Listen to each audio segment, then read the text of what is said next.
স্বাধীন করো, স্বাধীন করো বাংলাদেশ, বাংলাদেশ, বীর বাঙালির অস্ত্র ধরো। বাংলাদেশ স্বাধীন করো।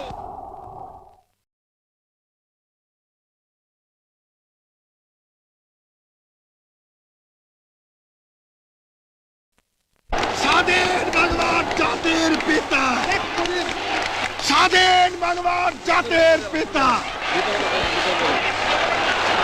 মুজিবের পথ ধরো। মুজিব ভাই এসে গেছেন, তাকে আপনারা স্লোগান দিয়ে অভিবাদন দেন। শেখ মুজিবের পথ ধরো, বাংলাদেশ স্বাধীন করো। মুজিব ভাইয়ের পথ ধরো, বাংলাদেশ স্বাধীন করো। পাশের মাঠে তৈরি করো, বাংলাদেশ স্বাধীন করো। বীর বাঙালি অস্ত্র ধরো, বাংলাদেশ স্বাধীন করো। বীর আপনারা জোরে স্লোগান ধরেন, আমার দেশ তোমার দেশ, বাংলাদেশ, বাংলাদেশ, আমার দেশ তোমার দেশ, বাংলাদেশ, বাংলাদেশ, স্বাধীন করো, স্বাধীন করো। বাংলাদেশ স্বাধীন করো।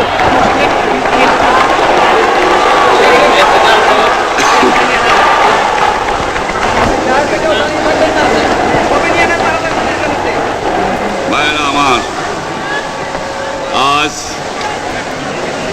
দুঃখ ভারাক্রান্ত মন নিয়ে আপনাদের সামনে হাজির হয়েছি।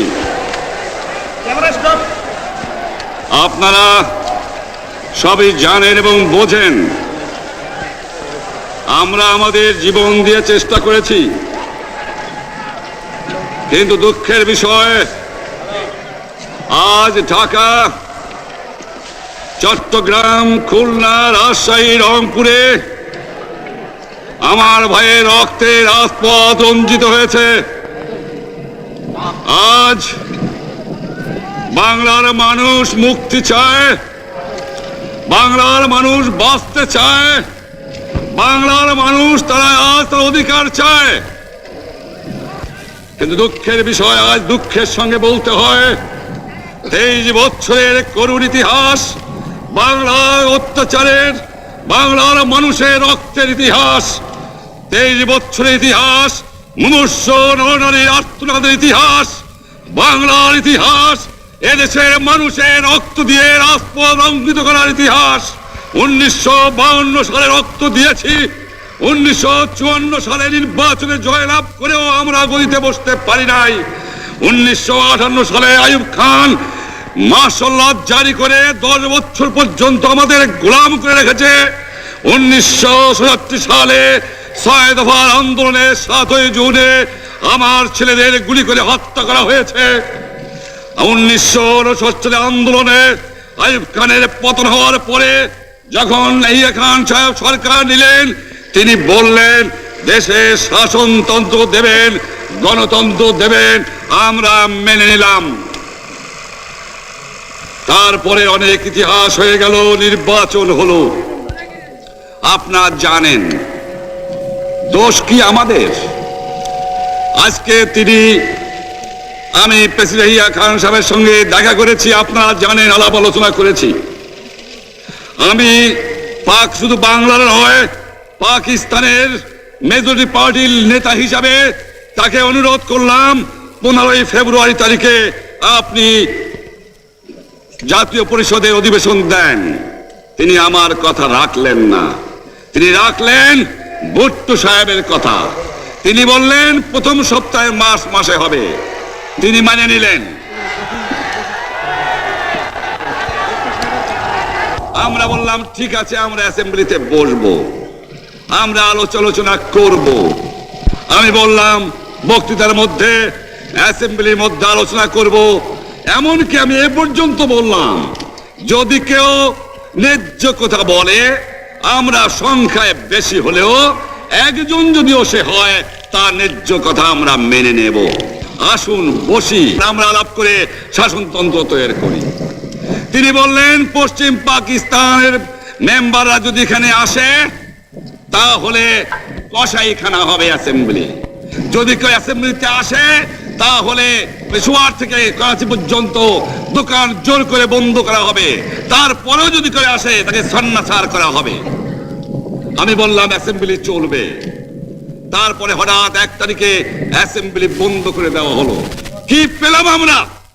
যে আমার পয়সা দিয়ে অস্ত্র কিনেছি বহিঃশত্রু আক্রমণ থেকে দেশকে রক্ষা করার জন্য, আজ সেই অস্ত্র ব্যবহার হচ্ছে আমার দেশের গরিব দুঃখিনী অস্ত্র মানুষের বিরুদ্ধে। তার বুকের উপরে হচ্ছে গুলি। আমরা পাকিস্তানের সংখ্যাগুরু, আমরা বাঙালিরা যখনই ক্ষমতায় যাওয়ার চেষ্টা করেছি, যখনই এদেশের মালিক হবার চেষ্টা করেছি, তখনই তারা আমাদের উপর ঝাঁপিয়ে পড়েছেন। তারা আমাদের ভাই। আমি বলেছি তাদের কাছে এই কথা যে আপনারা কেন আপনার ভাইয়ের বুকে গুলি মারবেন? আপনাদের রাখা হয়েছে যদি বহিঃশত্রু আক্রমণ করে তার থেকে দেশকে রক্ষা করার জন্য। তারপরে উনি বললেন যে আমার নামে বলেছেন, আমি নাকি বলে স্বীকার করেছি যে 10 তারিখে রাউন্ড টেবল কনফারেন্স হবে। আমি উনাকে একথা বলে দেবার চাই, আমি তাকে তা বলি নাই। টেলিফোনে আমার সঙ্গে তার কথা হয়। তাকে আমি বলেছিলাম, জনাব ইয়াহিয়া খান সাহেব, আপনি পাকিস্তানের প্রেসিডেন্ট, দেখে যান, ঢাকায় আসেন কিভাবে আমার গরিবের উপরে, আমার বাংলার মানুষের বুকের উপরে গুলি করা হয়েছে, কি করে আমার মায়ের কোল খালি করা হয়েছে, কি করে মানুষকে হত্যা করা হয়েছে। আপনি আসুন, দেখুন, বিচার করুন, তারপরে আপনি ঠিক করুন। আমি এই কথা বলেছিলাম। হঠাৎ আমার সঙ্গে পরামর্শ না করে বা আমাদের সঙ্গে আলোচনা না করে 5 ঘন্টা গোপনে বৈঠক করে যে বক্তৃতা তিনি করেছেন এবং যে বক্তৃতা করে অ্যাসেম্বলি করেছেন, সমস্ত দোষ তিনি আমার উপরে দিয়েছেন, বাংলার মানুষের উপরে দিয়েছেন।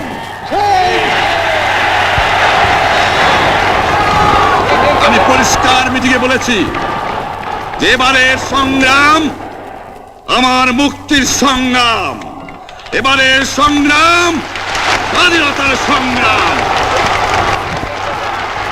আমার 25 তারিখে অ্যাসেম্বলি কল করেছে, রক্তের দাগ শুকায় নাই।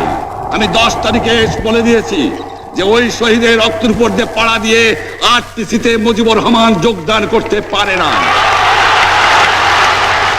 অ্যাসেম্বলি কল করেছেন, আমার দাবি মানতে হবে। প্রথম, সামরিক আইন মার্শাল ল উইথড্র করতে হবে। সমস্ত সামরিক বাহিনীর লোকদের ব্যারাকে ফেরত দিতে হবে। যেভাবে হত্যা করা হয়েছে তার তদন্ত করতে হবে। আর জনগণের প্রতিনিধির কাছে ক্ষমতা হস্তান্তর করতে হবে। তারপরে বিবেচনা করে দেখব আমরা অ্যাসেম্বলিতে বসতে পারবো কি পারবো না। এর পূর্বে অ্যাসেম্বলিতে বসার আমরা অ্যাসেম্বলিতে বসতে আমরা পারি না। জনগণ সে অধিকার আমাকে দেয় নাই। ভাইয়েরা আমার, তোমরা আমার উপর বিশ্বাস আছে? আমি প্রধানমন্ত্রিত্ব চাই না, আমরা দেশের মানুষের অধিকার চাই। আর যদি একটা গুলি চলে, আর যদি আমার লোকের উপর হত্যা করা হয়, তোমাদের উপর কাছে আমার অনুরোধ রইল, প্রত্যেক ঘরে ঘরে দুর্গ গড়ে তোলো। তোমাদের যা কিছু আছে তাই নিয়ে শত্রুর মোকাবেলা করতে হবে এবং জীবনের তরে রাস্তাঘাট যা যা আছে সব কিছু আমি যদি হুকুম দেবার নাও পারি, তোমরা বন্ধ করে দেবে। তোমরা আমার ভাই, তোমরা ব্যারাকে থাকো, কেউ তোমাদের কিছু বলবে না, কিন্তু আর আমার বুকের উপর গুলি চালাবার চেষ্টা করো না, ভালো হবে না। 7 কোটি মানুষকে চাপা রাখতে পারবো না। আমরা যখন মরতে শিখেছি তখন কেউ আমাদের দবাতে পারবে না। যে পর্যন্ত আমার এই দেশের মুক্তি না হবে, খাজনা ট্যাক্স বন্ধ করে দেওয়া হলো, কেউ দেবে না। তবে অনুরোধ করছি, আপনারা আমাদের ভাই, আপনারা দেশকে একেবারে জাহান্নামে ধ্বংস করে দিয়েন না। জীবনে আর কোনোদিন আপনাদের মুখ দেখা দেখি হবে না। যদিও আমরা শান্তিপূর্ণভাবে আমাদের ফয়সলা করতে পারি, তাহলে অন্তপক্ষে ভাই ভাই হিসেবে বাস করার সম্ভাবনা আছে। সেই জন্য আপনাদের অনুরোধ করছি, আমার এই দেশে আপনারা মিলিটারি শাসন চালাবার চেষ্টা আর করবেন না। দ্বিতীয় কথা, প্রত্যেক গ্রামে, প্রত্যেক মহল্লায়, প্রত্যেক ইউনিয়নে, প্রত্যেক সাব ডিভিশনে আওয়ামী লীগের নেতৃত্বে সংগ্রাম পরিষদ গড়ে তোলো এবং তোমাদের যা কিছু আছে তাই নিয়ে প্রস্তুত থাকো। মনে রাখবা, রক্ত যখন দিয়েছি, রক্ত আরো দেব। এদেশের মানুষকে মুক্ত করে ছাড়বো ইনশাআল্লাহ। এবারে সংগ্রাম আমাদের মুক্তির সংগ্রাম, এবারে সংগ্রাম স্বাধীনতার সংগ্রাম। আপনারা আমার উপরে বিশ্বাস নিশ্চয়ই রাখেন। জীবনে আমার রক্তের বিনিময়েও আপনাদের সঙ্গে বেঈমানি করি নাই। প্রধানমন্ত্রিত্ব দিয়ে আমাকে নিতে পারে নাই, ফাঁসি কাজটা আসামি দিয়ে আমাকে নিতে পারে নাই। যে রক্ত দিয়ে আপনারা আমাকে একদিন জেলের থেকে বার করে নিয়ে এসেছিলেন, এই রেসকোর্স ময়দানে আমি বলেছিলাম আমার রক্ত দিয়ে আমি রক্তের ঋণ শোধ করবো, মনে আছে? আমি রক্ত তোমার জন্য প্রস্তুত। আমাদের মিটিং এইখানেই শেষ। আসসালামু আলাইকুম। জয় বাংলা।